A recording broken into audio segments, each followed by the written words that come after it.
Today I want to look at what it is to be a child of God. What it is to be a child of God. And the reason is one of the readings we have set is from one of the letters attributed to John, which they're at the end, almost the very end of the Bible, the end of the New Testament.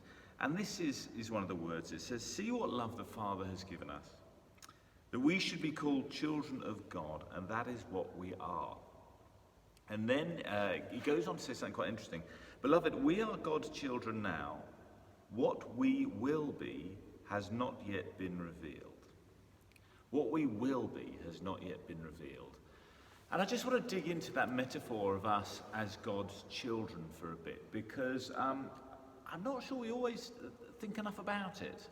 I was looking at one of my own children the other day, and it was a moment, he was on a swing, and you know, if you're on a swing, there are two ways of getting off, and the way which probably you do as a grown-up now is you just gradually kind of swing to a standstill, and then you kind of walk off.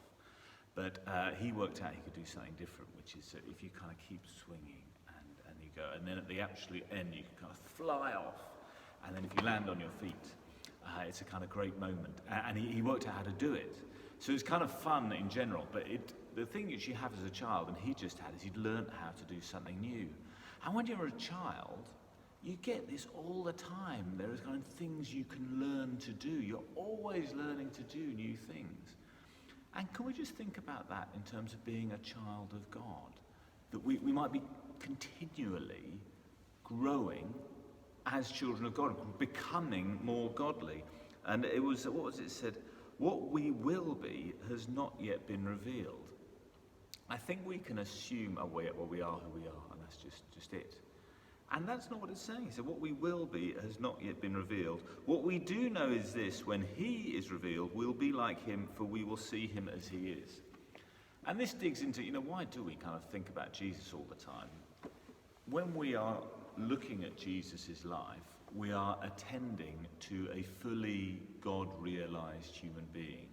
How, if you've got God fully in your life, this is how you'd look. But also remember, we're also individuals. So we attend to Jesus, but even if we were to be fully realized, we wouldn't be exactly like Jesus. We wouldn't all be male. We might have, different senses of humor. There are so many things which are personal to us. So we would be the fully realized God bit of us. And that bit is continually growing. And I'll give a tiny example of this it was actually, I was on a silent retreat. It was one of the first times I'd done proper silence. It was a sort of 3-day retreat when I was at university, and the college chaplain had organised it. And we went off, it's actually to an island off Wales, called the island. And as it happened, I was incredibly fortunate because the retreat leader was a man called John V. Taylor, who was this man in his 80s. And I didn't know who he was, but people look back and he's one of the great figures actually in the Church of England in the 20th century. I was really, really lucky to have him, and he gave these fantastic addresses. Very old guy by this time. I'm pretty... he had to read, he read these addresses with this enormous magnifying glass because his eyes had gone. He's in his late 80s, I think, when he was leading this retreat. And as well as these wonderful addresses, we also had the quite extreme experience for us, there's sort of 15 or 20 students, I suppose, of being quiet. And at the end, there was a plenary session when he got us all together in the sort of the main room in the place and said, "And how did you find the silence?"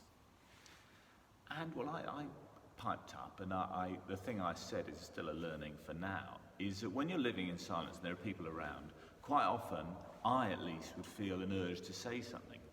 And then you bite your tongue because you know you're supposed to be in silence. But what I noticed, and I said that I'd noticed, is that on almost every occasion, there'd been no actual need for me to say anything. I was just trying to get a laugh. I just thought of something which I thought was kind of funny. And it had made me think about how much of my conversation wasn't really to try to move on an issue. It was just trying to be funny and in a way, just kind of a bit of an ego trip, trying to get a laugh so people kind of laugh that you're helping them laugh, so they look at you. And this was quite a profound thing. And he said, "Ah, yes, So I said this to the group. He said, yes, said John V. Taylor in his 80s. He said, yes, playing the Joker. Needing to play the Joker. I don't quite need to do that so much anymore. I'm beginning to get past that.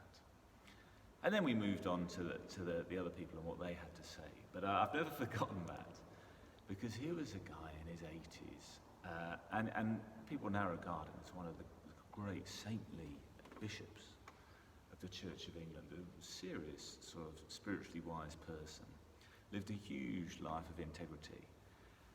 And in his 80s, he was beginning to get past the need to play the Joker and the need not to have his ego massaged in that way. And I just think that is an example of being a child of God. Just you're in your 80s, don't give up on yourself and say, that's who I am. In the context of eternity, this is nothing. Even as adults, of course we're still children.